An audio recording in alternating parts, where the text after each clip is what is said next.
നിങ്ങളൊന്ന് പൊരുത്തപ്പെട്ട് കൊടുക്ക്. അൽഖമ റളിയല്ലാഹു തആല അൻഹുവിന്റെ മാതാവ് പറഞ്ഞു, ഇല്ല നബിയേ, അവൻ എന്നോട് ഇങ്ങനെ ചെയ്യാ പാടില്ലായിരുന്നല്ലോ, ഞാനവന്റെ ഉമ്മയല്ലേ.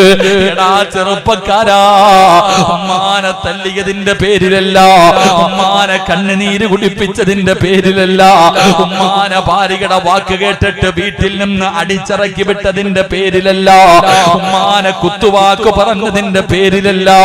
പിന്നെ എന്തുകൊണ്ടാണ് തന്റെ നാവ് പൊങ്ങാത്തതിന്റെ കാരണം എന്തെന്നറിയോ?